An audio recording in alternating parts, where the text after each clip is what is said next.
नमस्कार। आप सभी का स्वागत है किस्से और कहानियों में। Tales from the heart. आज सोमवार है और आज हम सोमवार व्रत कथा की कहानी सुनेंगे।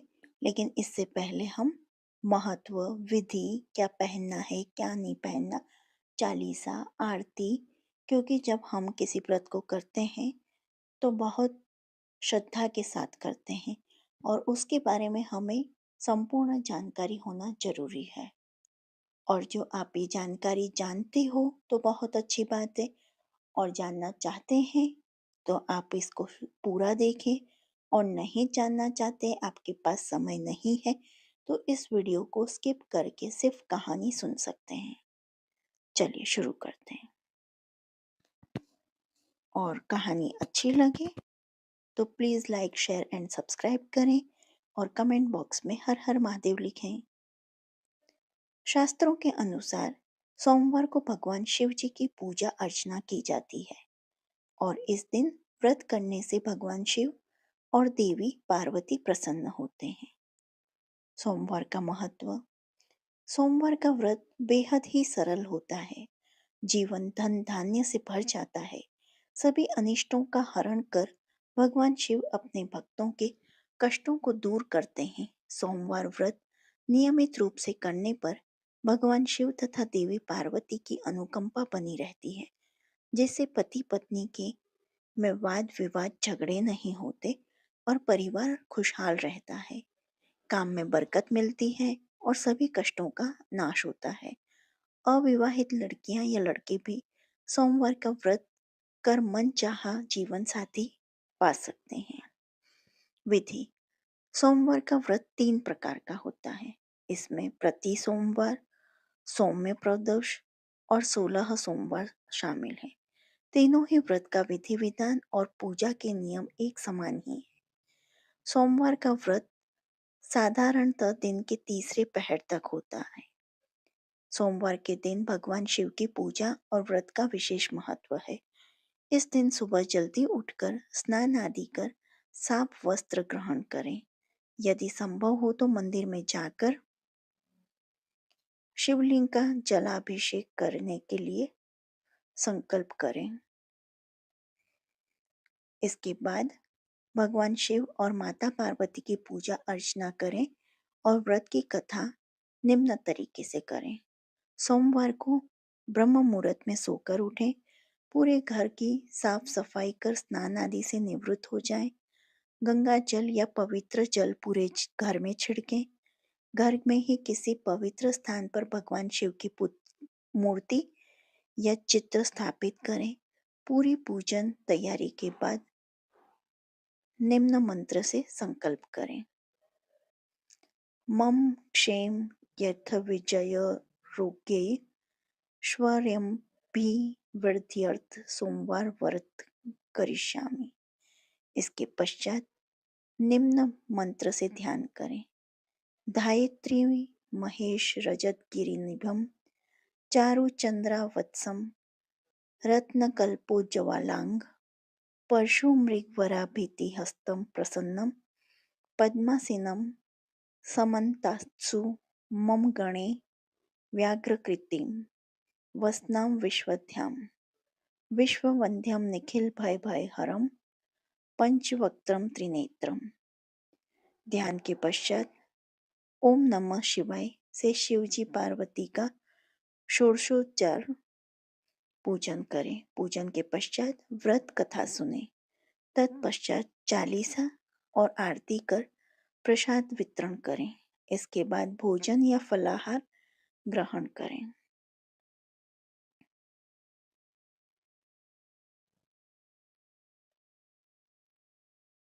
फलाहार या पारण का कोई विशेष नियम नहीं है, लेकिन दिन या रात में केवल एक ही समय खाएं। सोमवार के दिन किस रंग के कपड़े पहने? शिव जी का दिन मतलब शीतल, शांत और चंद्र दिन, तो इस दिन सफेद और एकदम हल्के रंग का वस्त्र पहनना फायदेमंद होता है, जैसे सफेद, सिल्वर, क्रीम, हल्का गुलाबी, हल्का नीला, सामानी और हल्का पीला। सोमवार व्रत की पौराणिक कथा। सोमवार व्रत कथा। अमरपुर नगर में एक धनी व्यापारी रहता था। दूर दूर तक उसका व्यापार फैला हुआ था। नगर में उस व्यापारी के सभी लोग मान सम्मान करते थे। इतना सब कुछ होने पर भी व्यापारी अंतर्मन से बहुत दुखी था, क्योंकि उस व्यापारी का कोई पुत्र नहीं था। दिन रात उसे एक ही चिंता सताती रहती थी। उसकी मृत्यु के बाद उसके इतने बड़े व्यापार और धन संपत्ति को कौन संभालेगा। पुत्र पाने की इच्छा से वह व्यापारी प्रति सोमवार भगवान शिव की व्रत पूजा किया करता था। शाम काल को व्यापारी शिव मंदिर में जाकर भगवान शिव के सामने घी का दीपक जलाया करता था। उस व्यापारी की भक्ति देखकर एक दिन पार्वती ने भगवान शिव से कहा, हे प्राणनाथ, यह व्यापारी आपका सच्चा भक्त है। कितने दिनों से यह सोमवार का व्रत और पूजा नियमित कर रहा है। भगवान, आप इस व्यापारी की मनोकामना अवश्य पूर्ण करें। भगवान शिव ने मुस्कुराते हुए कहा, हे पार्वती, इस संसार में सबको उसके कर्म के अनुसार फल की प्राप्ति होती है। प्राणी जैसा कर्म करते हैं उन्हें वैसा ही फल प्राप्त होता है। इसके बावजूद पार्वती जी नहीं मानी। उन्होंने आग्रह करते हुए कहा, हे प्राणनाथ, आपको इस व्यापारी की इच्छा पूरी करनी ही पड़ेगी। यह आपका अनन्य भक्त है। प्रति सोमवार आपका विधि व्रत व्रत रखता है और पूजा अर्चना के बाद आपको भोग लगाकर एक समय भोजन ग्रहण करता है। आपको इसे पुत्र प्राप्ति का वरदान देना होगा। पार्वती का इतना आग्रह देखकर भगवान शिव ने कहा, तुम्हारे आग्रह पर मैं इस व्यापारी को पुत्र प्राप्ति का वरदान देता हूँ, लेकिन इसका पुत्र 16 वर्ष से अधिक जीवित नहीं रहेगा। उसी रात भगवान शिव ने स्वप्न में उस व्यापारी को दर्शन देकर उसे पुत्र प्राप्ति का वरदान दिया और उसके पुत्र के 16 वर्ष तक जीवित रहने की बात भी बताई। भगवान के वरदान से व्यापारी को खुशी तो हुई, लेकिन पुत्र की अल्पायु की चिंता ने उस खुशी को नष्ट कर दिया। व्यापारी पहले की तरह सोमवार का विधिवत व्रत करता रहा। कुछ महीने पश्चात उसके घर अति सुंदर पुत्र उत्पन्न हुआ। पुत्र जन्म से व्यापारी के घर में खुशियां भर गई। बहुत धूमधाम से पुत्र जन्म का समारोह मना गया। व्यापारी को पुत्र जन्म की अधिक खुशी नहीं हुई, क्योंकि उसे पुत्र की अल्पायु के रहस्य का पता था। यह रहस्य घर में किसी को नहीं मालूम था। विद्वान ब्राह्मणों ने उस पुत्र का नाम अमर रखा। जब अमर 12 वर्ष का हुआ तो शिक्षा के लिए उसे वाराणसी भेजने का निश्चय हुआ। व्यापारी ने अमर के मामा दीपचंद को बुलाया और कहा कि अमर को शिक्षा प्राप्त करने के लिए वाराणसी छोड़ाओ। अमर अपने मामा के साथ शिक्षा प्राप्त करने के लिए चल दिया। रास्ते में जहाँ भी अमर और दीपचंद रात्रि विश्राम के लिए ठहरते, वहीं यज्ञ करते और ब्राह्मणों को भोजन कराते। लंबी यात्रा के बाद अमर और दीपचंद एक नगर में पहुंचे। उस नगर के राजा की कन्या के विवाह की खुशी में पूरे नगर को सजाया गया था। निश्चित समय पर बारात आ गई, लेकिन वर का पिता अपने बेटे की एक आंख से काने होने के कारण बहुत चिंतित था। उसे इस बात का भय सता रहा था कि राजा को इस बात का पता चलने पर कहीं वह विवाह से इनकार न कर दे, इससे उसकी बदनामी होगी। वर के पिता ने अमर को देखा तो उसके मस्तिष्क में एक विचार आया। उसने सोचा, क्यों न इस लड़के को दूल्हा बनाकर राजकुमारी से विवाह करा दूं। विवाह के बाद इसको धन देकर विदा कर दूं और राजकुमारी को अपने नगर में ले जाऊंगा।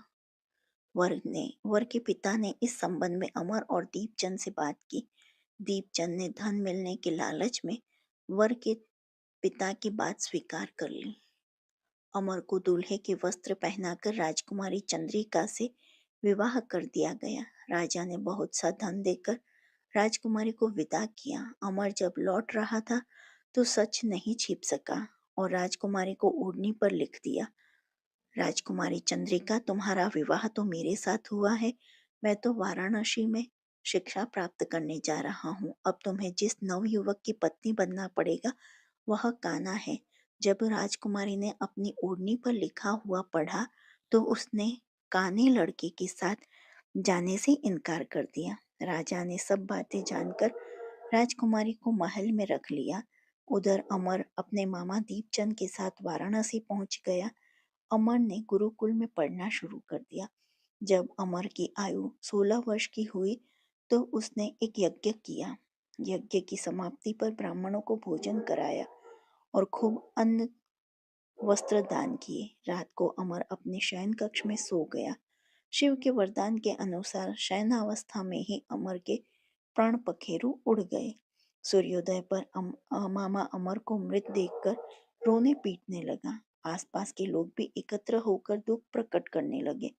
मामा के रोने विलाप करने के स्वर समीप से गुजरते हुए भगवान शिव और पार्वती ने भी सुने। पार्वती जी ने भगवान से कहा, प्राणनाथ, मुझसे इसके रोने के स्वर सहन नहीं हो रहे।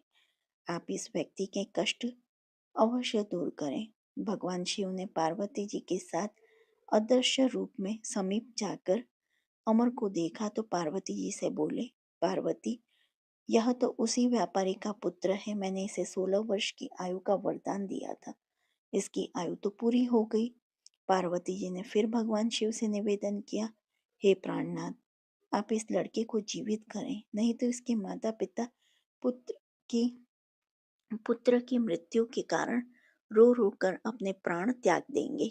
इस लड़के का पिता तो आपका परम भक्त है, वर्षों से सोमवार का व्रत करते हुए आपको भोग लगा रहा है। पार्वती के आग्रह करने पर भगवान शिव ने उस लड़के को जीवित होने का वरदान दिया और कुछ ही पल में वह जीवित होकर उठ बैठा।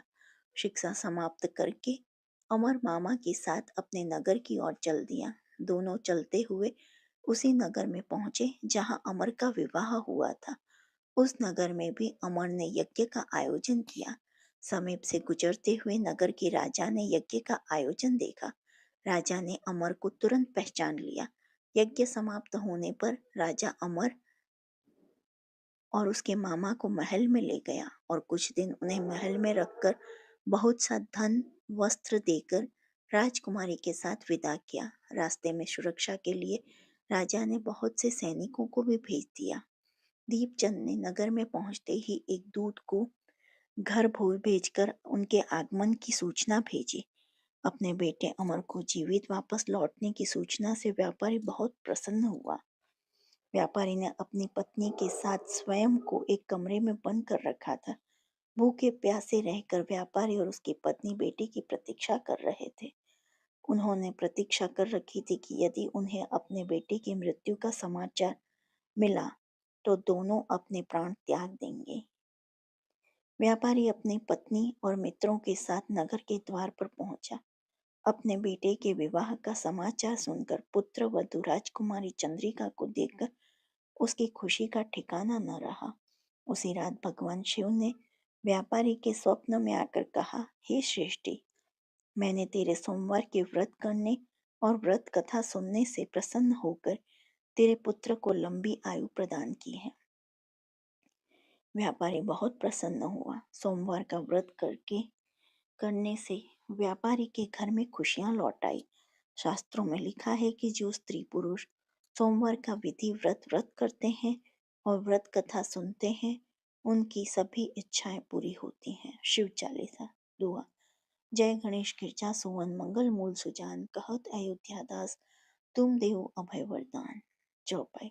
जय गिरजापति दीन दयाला, सदा करत संत प्रतिपाला, भाल चंद्रमा सोहत नीके, कानन कुंडल नाग फनी के, अंग गौर शिर गंग बहाए, मुंड माल तन छाल लगाए, वस्त्र खाल बागंबर सोहे, छवि को देख नाग मुनि मोहे, मैना मातु की हवे दुलारी, बाम अंग सोहत छवि न्यारी, कर त्रिशूल सोहत छवि भारी, करत सदा शत्रुन शयकारी, नंदी गणेश सोहम तहम कैसे, सागर मध्य कमल है जैसे, कार्तिक श्याम और गणराऊ, या छवि को कही जात न काऊ, देवन जब हिम जाय पुकारा, तब हिम दुख प्रभु आप निवारा, किया उपद्रव तारक भारी, देवन सब मिली तुम हिम जुहारे, तुरत षडानन आप पठियाऊ, लव निमेष महामारी गिरियाऊ, आप जलंधर असुर सहारा, श्रेयस तुम्हार विदित संसारा, त्रिपुरा सुर संयुद्ध मचाई, सब हिम कृपा कर लीन बचाई, किया तप हिम भागीरथ भारी पूरब प्रतिज्ञा तासु पुरारी। दानिन महम तुम समको नाई सेवक स्तुति करत सदाई। वेद नाम महिमा तव गाई अकत अनादि भेद न पाई। प्रकट उद्धति मंथन में ज्वाला जरत सुरासुर भय विहाला। किन्ह दया तहम करी सहाय नीलकंठ तब नाम कहाई। पूजन रामचंद्र जब कीन्हा जीत के लंक विभीषण दीन्हा। सहस कमल में हो रहे धारी किन्ह परीक्षा तब हिम पुरारी। एक कमल प्रभु राखेव जोई कमल नयन पूजन च हम सोई। कठिन भक्ति देखी प्रभु शंकर भय प्रसन्न दिए इच्छित वर। जय जय जय अनंत अविनाशी करत कृपा सबके घटवासी। दृष्ट शकल नित मोहि सतावे भ्रमत रही मोहि चैन न आवे। त्राहि त्राहि मैं नाथ पुकारो यही अवसर मोहि आन उबारो। लय त्रिशूल शत्रुन को मारो संकट से मोहि आन उबारो। मात पिता भ्राता सब होई संकट में पूछत नहीं कोई। स्वामी एक है आस तुम्हारी आए हरहु अब संकट भारी। धन निर्धन को देत सदाई जो कोई चाचे सो फल पाई। स्तुति की विधि करे तुम्हारी क्षमहु नाथक चूक हमारी। शंकर हो संकट के नाशन मंगल कारण विघ्न विनाशन। योगी यति मुनि ध्यान लगावे नारद शारद शीश नवावे। नमो नमो जय नमो शिवाय सुर ब्रह्मादिक पार न पाए। जो यह पाठ करे मन लाए ताप होत शंभु सहाय। रिनिया जो कोई हो अधिकारी पाठ करे सो पावन हारी। पुत्रहीन कर इच्छा कोई निश्चय शिव प्रसाद ते ही होई। पंडित त्रयोदशी को लावे ध्यान पूर्वक होम करावे। त्रयोदशी व्रत करे हमेशा तन नहीं ताके रहे कलेशा। धूप दीप नैवेद्य चढ़ावे शंकर सन्मुख पाठ सुनावे। जन्म जन्म के पाप नशावे अंत नाम शिवपुर में पावे। कहत अयोध्या आस तुम्हारी जानी शकल दुख हरहु हमारी। नित्य नेम कर प्रातः ही पाठ करो 40 तुम मेरी मनोकामना पूर्ण करो जगदीश। मकसद छठी हेमंत ऋतु संवत 64 चांद। स्तुति चालीसा शिवम पूर्ण कीन कल्याण आरती। जय शिव ओमकार बोले भज शिव ओमकारा। ब्रह्मा विष्णु सदा शिव ब्रह्मा विष्णु सदा शिव जानत विवेका। ओम जय शिव ओंकारा एकानन चतुरानन पंचानन राजे बोले पंचानन राजे। हंसासन गरुडासन हंसासन गरुडासन वृषवाहन साजे। ओम जय शिव ओंकारा। दो भुज चार चतुर्भुज दस भुज ते सोए बोले दस भुज ते सोए। तीनों रूप निरखेता शिव जी को रूप निरखेता त्रिभुवन जन मोहे। ओम जय शिव ओंकारा। अक्षमाला वनमाला रुंडमाला धारी बोले रुंडमाला धारी। चंदन मृग मद सोहे चंदन मृग मद सोहे बोले शुभकारी। ओम जय शिव ओंकारा। श्वेतांबर पीतांबर बागंबर अंगे बोले बागंबर अंगे। सनिकादिक ब्रह्मादिक सनिकादिक ब्रह्मादिक भूतादिक संगे। ओम जय शिव ओंकारा। कर के मध्य कमंडल चक्र त्रिशूल धरता बोले चक्र त्रिशूल धरता। जग करता जग हरता सुख करता दुख हरता जग पालन करता। ओम जय शिव ओंकारा। ब्रह्मा विष्णु सदा शिव जानत अविवेका बोले जानत अविवेका। प्रणवाक्षर के मध्य प्रणवाक्षर के मध्य ये तीनों एका। ओम जय शिव ओंकारा। काशी में विश्वनाथ विराजत नंदी ब्रह्मचारी बोले नंदी ब्रह्मचारी। नित उठ भोगे लगावत, नित उठ भोगे लगावत, महिमा अति भारी। ओम जय शिव ओमकारा। त्रिगुण स्वामी जी की आरती जो कोई नर गावे, बोले प्रेम सहित गावे। कहत शिवानंद स्वामी, रटत बोलानंद स्वामी, मन वांछित फल पावे। ओम जय शिव ओमकारा, जय शिव ओमकारा, बोले भज शिव ओमकारा। ब्रह्मा विष्णु सदाशिव, ब्रह्मा विष्णु सदाशिव, अर्धांगी धारा। ओम जय शिव ओमकारा। शिव जी की पूजा में न करें ये गलतियां। सोमवार को भगवान शिव की पूजा की जाती है और इस दिन व्रत करने से भगवान खुश होकर भक्तों की मनोकामना पूर्ण करते हैं। लेकिन शिव जी की पूजा में भूलकर भी ऐसी गलती न करें। शिव जी की पूजा में दूध का जलाभिषेक किया जाता है। ध्यान रखें, गलती से भी तांबे से लोटे में दूध न डालें। तांबे के बर्तन में दूध डालने से दूध संक्रमित हो जाता है और चढ़ाने योग्य नहीं रहता। शिवलिंग पर दूध, दही, शहद या कोई भी वस्तु चढ़ाने के बाद जल जरूर चढ़ाएं, तभी जलाभिषेक पूर्ण होता है। शास्त्रों के अनुसार शिवलिंग पर कभी भी रोली व सिंदूर की तिलक नहीं करना चाहिए।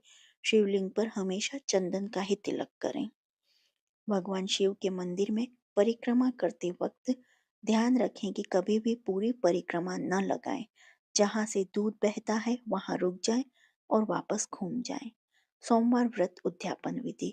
सुबह उठकर नित्य कर्म से निवृत्त हो स्नान करें। स्नान के बाद हो सके तो सफेद वस्त्र धारण करें। पूजा स्थल को गंगा जल से जरूर शुद्ध करें। पूजा स्थल पर केले के 4 खंबे के द्वार चौकर मंडप बना लें। चारों ओर से फूल और बंधनवार सजाएं। पूर्व की ओर मुख करके आसन पर बैठ जाएं और साथ में पूजा सामग्री भी रख लें। आटे या हल्दी की रंगोली डालें। उसके ऊपर चौकी या लकड़ी के पटरे को मंडप के बीच में रखें। इसके बाद चौकी पर साफ और कोरा सफेद वस्त्र बिछाएं। उस पर शिव पार्वती की प्रतिमा या फिर फोटो को स्थापित करें। चौकी पर किसी पात्र में रखकर चंद्रमा को भी स्थापित करें। सबसे पहले आपको शुद्ध करने के लिए पवित्रीकरण जरूर करना चाहिए। हाथ में जल लेकर इन मंत्रों का उच्चारण करते हुए आप उन पर जल छिड़कें। ओम पवित्रः अपवित्रो वा सर्वास्थांगो अपि वा या स्मरेत पुंडरीकाक्षं स वाहेनो भयंतर शुचि। अब पूजा की सामग्री और आसन को भी जल मंत्र उच्चारण के साथ जल छिड़क कर मंत्र शुद्ध कर लें। पृथ्वीति मंत्रस्य मेरु पृष्ठ कशिः सुतलम छंदः कुर्मो देवता आसने विनियोग। उद्यापन के लिए पूजा सामग्री। शिव व पार्वती जी की प्रतिमा, चंद्रदेव की मूर्ति या चित्र, चौकी या लकड़ी का पटरा, अक्षत, पान, सुपारी, ऋतुफल, यज्ञोपवीत, रोली, मूली, धूप, कपूर, रुई, पंचामृत। पंचामृत के लिए कच्चा दूध, दही, घी, शहद एवं शर्करा मिला हुआ, छोटी इलायची, लौंग, पुष्पमाला, एक सफेद और एक लाल, चंदन, कुमकुम, गंगाजल, आचमनी, वस्त्र, एक लाल एवं 3 सफेद, पंचपात्र, पुष्प, लोटा, नैवेद्य, आरती के लिए थाली, मिट्टी का दीपक, कुशासन, खुले रुपए, चौकी या लकड़ी का पटरा, केले के खंबे, आम का पत्ता। सावन सोमवार व्रत उद्यापन विधि। सबसे पहले आज के दिन आप दैनिक कार्यों से निवृत्त हो स्वच्छ और धुले हुए कपड़े पहनकर भगवान गणपति की आराधना करें और गणपति मंत्र के साथ भगवान गणपति का आह्वान करें। इसके बाद होम या हवन करें और हो सके तो आप इस हवन में काले तिल का प्रयोग करें। इसके साथ महामृत्युंजय मंत्र की कम से कम 1 माला जपें तथा पूजा के बाद जरूरतमंद व्यक्ति को वस्त्र या दक्षिणा दान दें। उद्यापन के दिन स्नान के बाद सफेद वस्त्र धारण करना उचित माना जाता है और इन्हीं वस्त्रों में भगवान की पूजा करनी चाहिए। पूजा के लिए चौकी या बेदी तैयार करें और उसे केले के पत्तों और सुंदर फूलों से सजाएं। स्वयं पुरोहित अथवा किसी विद्वान आचार्य द्वारा इस चौकी पर भगवान भोलेनाथ, माता पार्वती और भगवान गणपति, नंदी व चंद्रदेव की प्रतिमा स्थापित करें और फिर गंगा जल से स्नान कराने के बाद चंदन, रोली और अक्षत का टीका लगा दें। भगवान को फूल माला अर्पित करें और उन्हें पंचामृत का भोग लगाएं। भोलेनाथ को सफेद फूल अधिक प्रिय हैं और हो सके तो इस दिन उन्हें सफेद मिठाई भी अर्पित करें। शिव पार्वती में शिवलिंग पर जल, दूध, दही, शहद, घी, गंगा जल का पंचामृत अर्पित करें। बेलपत्र, धतूरा और भोग चढ़ाएं।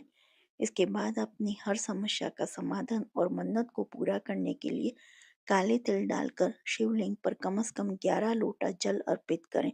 इसके बाद भोजन ग्रहण करें और उद्यापन के दिन आपको एक ही समय भोजन करना है और रात में जमीन पर बिस्तर लगाकर सोना है। अगर महिलाओं को व्रत के दौरान उससे पहले माहवारी शुरू हो जाए तो उस दिन जल अर्पण न करें, केवल कथा श्रवण करें। जो आपको सोमवार की यह कथा पसंद आई हो तो please like, share and subscribe करें। देखने के लिए धन्यवाद। कमेंट बॉक्स में हर हर महादेव लिखें। जय हिंद, जय भारत।